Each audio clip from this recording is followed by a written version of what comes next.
Hello, so I'm back again with the fourth video. So it's basically वही हमने जो है वो 3 वीडियोस एंडोक्राइन की थी और ये जो होगी वो चौथी वीडियो होगी, ठीक है। अब इसे समझते हैं। तो टॉपिक जो है वो आज हमारा है कैटेकोलामाइन्स।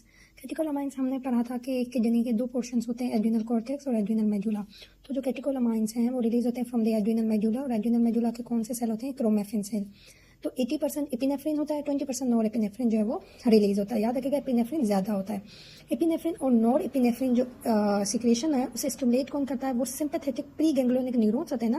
हमें पता है स्पाइनल कॉर्ड के प्री गैंग्लियोनिक और पोस्ट गैंग्लियोनिक दो टाइप्स के न्यूरॉन्स होते हैं, ठीक है। तो जो प्री गैंग्लियोनिक न्यूरॉन्स है स्पाइनल कॉर्ड के सिंपैथेटिकली, क्योंकि हमें पता है एपिनेफ्रिन और तब भी रिलीज होते हैं ये दोनों जब जो है वो सिंपैथेटिक नर्वस सिस्टम एक्टिवेट होता है, ठीक है। ये हो गई सिंथेसिस। अब डेरिवेशन के कैटेकोलामाइन्स आखिरकार बनते कैसे हैं? तुम्हें पता है कि हमारी बॉडी में अमीनो एसिड होता है टायरोसिन, ठीक है। टायरोसिन जो अमीनो एसिड है मल्टीपल एंजाइमेटिक पाथवे से गुजर के कैटेकोलामाइन्स जो है वो बनाता है। तो अब हम देखते हैं कि एड्रिनल कॉर्टेक्स और मेडुला कनेक्ट होकर कैटेकोलामाइन्स बनाते हैं। एड्रिनल कॉर्टेक्स किसे स्टिमुलेट करता है? कॉर्टिसोल को। कॉर्टिसोल किसे स्टिमुलेट करता है? फिनाइल इथेनॉलमाइन एंड मिथाइल ट्रांसफरेज की प्रोडक्शन करवाता है, ठीक है। ये एक एंजाइम है और ये एंजाइम जो है ये इसका फुल फॉर्म है phenyl ethanol amine and methyl transferase. ये हेल्प करता है कैटेकोलामाइन की synthesis in the adrenal medulla. मतलब मल्टीपल एंजाइम पाथवे में एक एंजाइम ये भी आता है। तो देखिए एड्रिनल कॉर्टेक्स और एड्रिनल मेडुला आपस में कैसे कनेक्ट हो गए? थ्रू दिस एंजाइम, ठीक है। अब जब कैटेकोलामाइन्स ब्रेकडाउन कहाँ पे होते हैं? डिग्रेडेशन लिवर या एक्स्ट्रा सेलुलर में, वो इस एंजाइम के थ्रू, ठीक है। कैटेकोल और मिथाइल अमाइन ट्रांसफरेज इस एंजाइम के थ्रू जो है वो कैटेकोलामाइन्स लिवर में ब्रेक होते हैं। और मोनो अमाइनो ऑक्सीडेज जो होता है इंट्रा सेलुलर, ये हो गया हमारा, क्या हो गया? मोनो अमाइन ऑक्सीडेज, ठीक है। इस एंजाइम के थ्रू सेल के अंदर जो है वो ब्रेकडाउन होता है। याद रखिएगा कि ये बेसिकली उसमें आया हुआ है कि जो इंट्रा सेलुलरली कैटेकोलामाइन्स कहाँ ब्रेक होता है और किस एंजाइम के थ्रू। तो ये सेल के अंदर तो होता है, किस एंजाइम के through? Monoamine oxidase. Catecholamines act कहाँ पे करता है? ऑन द अल्फा और बीटा एड्रिनल रिसेप्टर। ये दोनों एड्रिनल रिसेप्टर जी प्रोटीन का पल्ज रिसेप्टर है, ठीक है। मतलब जब भी सेल पे हमें पता है हमारा जी प्रोटीन होता है जो जीडीपी जो है वो कन्वर्ट करता है जीटीपी में, ठीक है। ये ऐसा कुछ होता है। तो इसमें क्या होता है? कैटेकोलामाइन जाएगा इस रिसेप्टर पे बाइंड होती है, जीटीपी में कन्वर्ट हो जाता है और जो ये कैटेकोलामाइन जो भी सिग्नल लेके आता है वो सिग्नल इस सेल को मिल जाता है।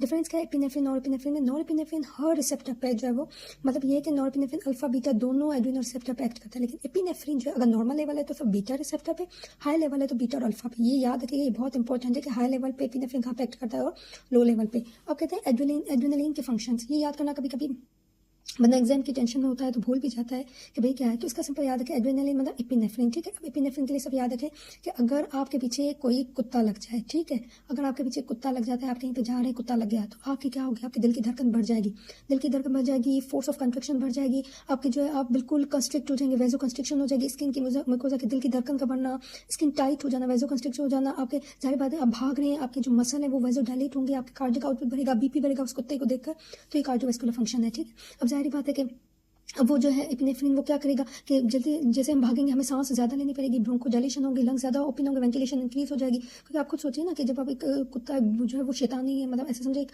वाइल्ड जो है वो डॉग अगर आपके पीछे लगता है तो आपकी क्या क्या असरात होंगी, ठीक है। आपकी जीआईटी है, अब उस टाइम क्या होंगे कि आपको जो है वो स्मूथ मसल तो आपके रिलैक्स हो जाएंगे क्योंकि आप जो है वो भाग रहे हैं, स्मूथ मसल रिलैक्स हो जाएंगे, लेकिन आपका इंस्पेक्टर बिल्कुल कंस्ट्रिक्ट हो जाएगा, टाइट हो जाएगा। आपको ना उस टाइम जो है वो यूरिन का आइडिया होगा, ना डिफिकेशन का आइडिया होगा, आपको होगा बस मैं भागूं भागूं भागूं, यही होगा मेटाबॉलिक। अब जाहिर बात है आप भाग रहे हैं, आपको किस चीज़ की नीड होगी? आपको ग्लूकोज की नीड होगी, ठीक है।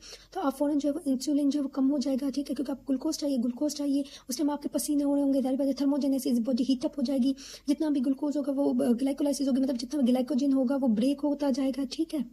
लिपिड भी टूटेगा क्योंकि आपको बहुत भागना है। आप जब उस कुत्ते को देखेंगे आपकी आंखें बड़ी हो जाएंगी, डायलेट हो जाएगी।